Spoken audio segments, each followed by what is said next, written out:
देवियों सज्जनों नमस्कार। वीडियो की श्रृंखला में आज मैं आप सबसे इस विषय पर चर्चा करना चाहता हूं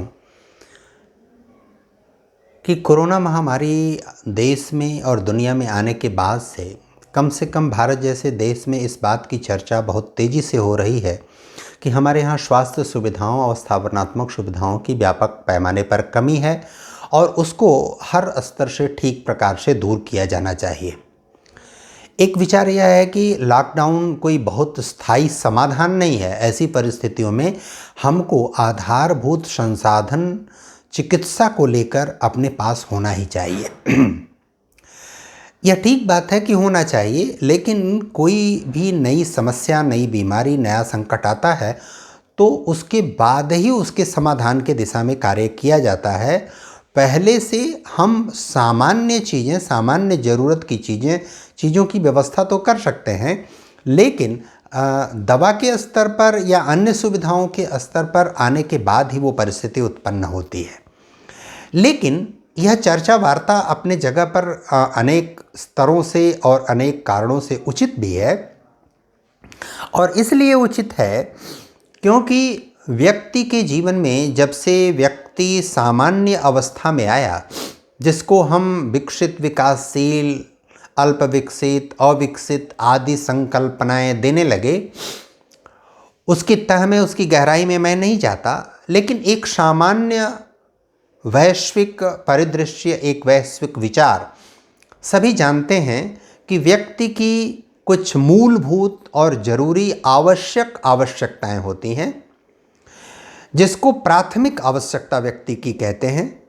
व्यक्ति की द्वितीयक आवश्यकता कुछ होती है, यानी प्राथमिक आवश्यकता पूर्ण होने के बाद व्यक्ति उसकी अपेक्षा करता है, उसकी ज़रूरत होती है। तीसरी, तृतीयक आवश्यकता व्यक्ति की, और फिर चतुर्थक आवश्यकता।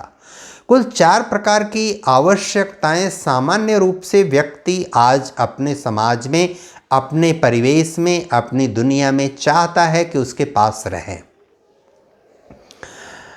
पहली आवश्यकता, जिसको प्राथमिक आवश्यकता कहते हैं, वो है भोजन, वस्त्र और मकान की।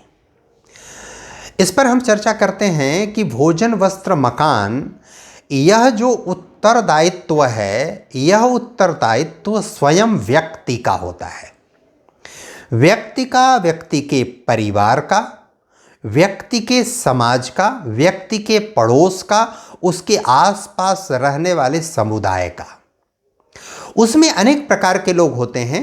कुछ भोजन, वस्त्र, मकान के दृष्टि से सुसंपन्न होते हैं, कुछ भोजन, वस्त्र, मकान की दृष्टि से औसत स्थिति में होते हैं, कुछ भोजन, वस्त्र, मकान की दृष्टि से कमजोर स्थिति में।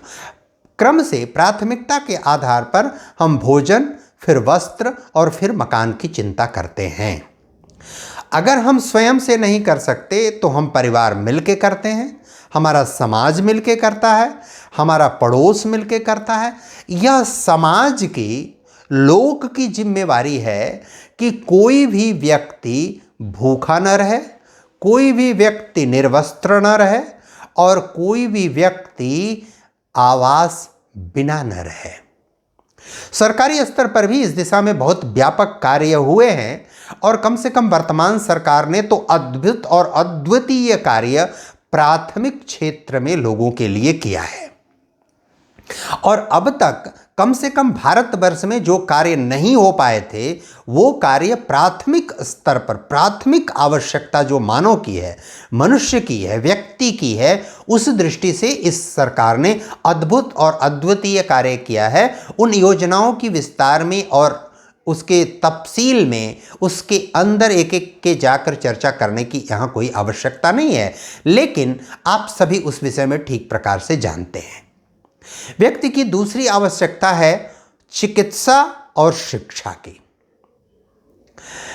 मेरी समझ से, और जो सैद्धांतिक पक्ष है वह व्यवहार में ठीक प्रकार से लागू हो सकता है, प्राथमिक आवश्यकता व्यक्ति, व्यक्ति का परिवार, व्यक्ति का समाज, व्यक्ति का पड़ोस को वहन करना चाहिए। अगर सरकार या राज्य उसमें भूमिका अदा करता है तो और अच्छी बात है, लेकिन चिकित्सा और शिक्षा, यह दोनों दायित्व पूरी तरह राज्य की तरफ से प्रायोजित हो, ऐसा ही राज्य सुसंपन्न, सुव्यवस्थित, सुविचारित और सुसंस्कृत तरीके से चल सकता है। प्राथमिक क्रियाकलाप, प्राथमिक व्यवस्था समाज के ऊपर, द्वितीयक व्यवस्था राज्य के ऊपर, सरकार के ऊपर होनी ही चाहिए। विश्व में वैश्वीकरण, उदारीकरण और आदि कारणों से जो पूंजीवाद का ताना बाना दुनिया में चला, वो आज पूरी तरह सफल नहीं है। साम्यवाद का तो और भी बीभत्स रूप में पहुंच गया, उसकी तो और भी बात नहीं की जा सकती। लेकिन प्राथमिक आवश्यकता समाज और द्वितीयक आवश्यकता जिसको सरकार ने समाज के ऊपर छोड़ना चाहा है, उसमें सरकार की महत्वपूर्ण संरक्षण की भूमिका अनिवार्य होनी चाहिए। समाज की भूमिका उसमें हो, ये ठीक बात है, लेकिन सरकार की प्रमुख भूमिका, केंद्रीय भूमिका, अग्रणी भूमिका चिकित्सा और शिक्षा में होनी चाहिए। उसको हम निजी क्षेत्रों के ऊपर नहीं छोड़ सकते, लोगों के ऊपर छोड़ नहीं सकते, उसको व्यवसाय के रूप में हम उपयोग नहीं कर सकते, वो लाभ हानि का विषय नहीं बन सकता। जैसे प्राथमिक क्रियाकलाप या मौलिक आवश्यकता या आधारभूत आवश्यकता या आवश्यक आवश्यकता व्यक्ति की, उसको हम किसी के ऊपर नहीं छोड़ सकते। स्वयं से जिम्मेदारी लेकर समाज को आगे बढ़ के कार्य करना चाहिए। वैसे ही सरकार को द्वितीयक आवश्यकताओं, चिकित्सा और शिक्षा के क्षेत्र में अद्भुत और अद्वितीय अग्रणी भूमिका निर्वाह करना चाहिए। प्राथमिक आवश्यकताओं के लिए समाज को आगे आकर सक्रिय होना चाहिए। आज के समाज जैसा नहीं कि हम सहयोग कर रहे हैं तो फोटो खिंचाना, वीडियो बनाना और उसको प्रचारित करना, लोगों को बताना प्राथमिक कार्य हो गया। लेकिन वो प्राथमिक कार्य नहीं है। प्राथमिक कार्य यह है कि हम कितना अधिकतम लोगों का सहयोग कर सकें। द्वितीयक जिम्मेदारी, द्वितीयक आवश्यकता है चिकित्सा और शिक्षा। ये सर्वोच्च प्राथमिकता सरकार की होनी चाहिए। सब तक चिकित्सा और शिक्षा ठीक ठीक पहुंचे, ये बहुत आवश्यक है।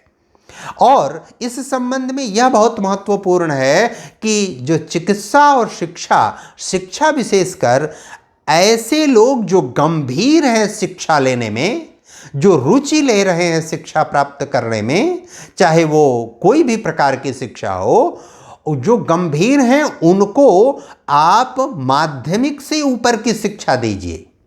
लेकिन जो गंभीर नहीं हैं उनको केवल प्रमाण पत्र बांटने के लिए आप शिक्षा मत दीजिए। उनकी कड़ाई से स्क्रीनिंग करिए और इंटरमीडिएट स्तर के बाद उनको निजी रोजगार, कार्य, व्यवहार और व्यवसाय में एंटरप्रेन्योरशिप डेवलप करने के लिए जो स्किल डेवलपमेंट की योजना भारत सरकार की अद्भुत योजना चली, उस दृष्टि से उनको कार्य करने के लिए प्रेरित करिए, आगे बढ़ाइए। लेकिन जो द्वितीय क्रियाकलाप है उसमें चिकित्सा सर्वोच्च प्राथमिकता, शिक्षा सर्वोच्च प्राथमिकता राज्य का विषय होना चाहिए। राज्य और केंद्रीय राज्य उसकी सर्वोच्च प्राथमिकता पर उस दिशा में कार्य करना चाहिए। राज्यों को अनुशंसा करना चाहिए और राज्यों को उसका अक्षरशः पालन करना चाहिए। उसको द्वितीयक विषय नहीं बनाना चाहिए। इसलिए नहीं बनाना चाहिए कि सरकारी व्यक्ति कार्य नहीं करता, ऐसा नहीं है। हम कुछ लोगों के आधार पर बहुत लोगों के विषय में धारणा नहीं बना सकते। इस बात का हमेशा ध्यान में रखना चाहिए, क्योंकि कुछ का कार्य जल्दी समाज में दिखाई पड़ता है, जैसे बुराई जल्दी समाज में दिखाई पड़ती है। इसलिए बहुतों की उपेक्षा करके हम चिकित्सा और शिक्षा के क्षेत्र को बहुत नीचे गिराते हैं और उसके मूल्य को हम घटाते हैं। हमको कोई भी योजना, कोई भी तरकीब, कोई भी रास्ता, कोई भी फार्मूला ऐसा बनाकर राज्य यानी सरकार को आगे आकर उस व्यवस्था को अपने हाथ में लेना चाहिए। अगर समाज सहयोग करता है तो अच्छी बात है, उसका सहयोग, लेकिन अग्रणी भूमिका सरकार की, प्राथमिक आवश्यकताओं की अग्रणी भूमिका समाज की होनी चाहिए। यह बहुत आवश्यक बात। तृतीयक आवश्यकता व्यक्ति की है संचार की, परिवहन की, ऊर्जा की। ये जो गतिक ऊर्जा है, यह तीन बहुत महत्वपूर्ण चीज है तृतीयक आवश्यकताओं में। व्यक्ति को परिवहन की सुविधा गमनागमन की सुविधा, एक स्थान से दूसरे स्थान पर जाने की सुविधा, व्यक्ति को संचार की सुविधा, व्यक्ति को एक स्थान से दूसरे स्थान पर बात को, विषय को, क्रियाओं को पहुंचाने की आवश्यकता, और तीसरा ऊर्जा, चाहे वो बिजली हो, चाहे परमाणु ऊर्जा हो, सौर ऊर्जा हो, नव्यकरणीय ऊर्जा हो, अनव्यकरणीय ऊर्जा हो, जो भी आवश्यक हो, जो भी परिस्थिति जन्य हो, जो तात्कालिक आवश्यकताओं को ठीक से पूरा कर सके, जिससे पर्यावरण की कम हानि हो, ऐसी जरूरतों को लेकर भी सरकार को अग्रणी भूमिका में आना चाहिए। और उसके बाद समाज यदि उसमें सहयोग करता है तो उसको संरक्षण, प्रश्रय देना भी सरकार का दायित्व है। लेकिन अग्रणी भूमिका में लीडिंग रोल सरकार का होना चाहिए। मेरे कहने का आशय यह है कि प्राथमिक क्रियाकलाप में सर्वोच्च प्राथमिकता, सर्वोच्च उत्तरदायित्व समाज का है। द्वितीय क्रियाकलाप में सर्वोच्च उत्तरदायित्व सरकार का है। तृतीय क्रियाकलाप में समाज और सरकार का बराबर का उत्तरदायित्व है। यानी 50% भूमिका समाज की, लोक की, औद्योगिक घरानों की, और 50% भूमिका, चाहे 49-51% उसको कर लीजिए अथवा 51-49% कर लीजिए, लेकिन तृतीयक गतिविधि संचार, परिवहन और ऊर्जा के क्षेत्र में सरकार और समाज, लोक का 50-50 बैलेंस्ड भूमिका समाज के लिए और देश के लिए होनी अपरिहार्य और आवश्यक है। यह नीति और नियम कम से कम भारतवर्ष में अपनाना ही पड़ेगा, और निश्चित रूप से भारत अपनाएगा तो आने वाले समय में दुनिया भी अपनाएगी, क्योंकि पूंजीवाद और साम्यवाद धराशायी होगा, नष्ट होगा, समाप्त होगा, क्योंकि उसमें मानवता सुरक्षित नहीं है। ये तय है। हम वैश्वीकरण, उदारीकरण, निजीकरण के क्षेत्र को लेकर हम उसके उस अनुसार उसकी व्याख्या करके उसकी गहराई में जाएंगे तो निश्चित रूप से हम चीज़ों को छोड़ेंगे, चीज़ों को हम उसको गलत डायरेक्शन में ले जाएंगे। व्यक्ति की एक चौथी आवश्यकता भी है, और वो आवश्यकता है व्यक्ति के मनोरंजन की। चाहे वो अखबार पढ़ता है, चाहे वो पत्रिकाएं पढ़ता है, चाहे वो टेलीविज़न देखता है, चाहे अन्य रिक्रिएशनल कार्य करता है, समाज में करता है, संगीत के क्षेत्र में, साहित्य के क्षेत्र में कार्य करता है, आत्मिक सुख के लिए, समाज के सुख के लिए, लोक के सुख के लिए। यह व्यक्ति की चौथी आवश्यकता। इस चौथी आवश्यकता को खुले में छोड़ दीजिए। स्वतः जो जितना उसमें भूमिका अदा कर सके उतनी भूमिका उसको अदा करने दीजिए।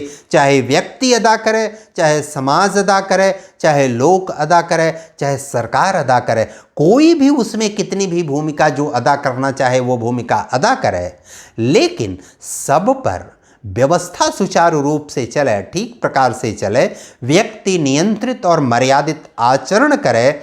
इसके लिए सरकार का नियंत्रण, सरकार का देखभाल सभी चीज़ों पर, प्राथमिक क्रियाओं पर, द्वितीय क्रियाओं पर, तृतीय क्रियाओं पर, चतुर्थक, चारों प्रकार की क्रियाओं पर सरकार का नियंत्रण होना चाहिए। टेलीविज़न, दूरदर्शन, समाचार माध्यम ये नियंत्रित होना चाहिए, अनियंत्रित नहीं होने चाहिए।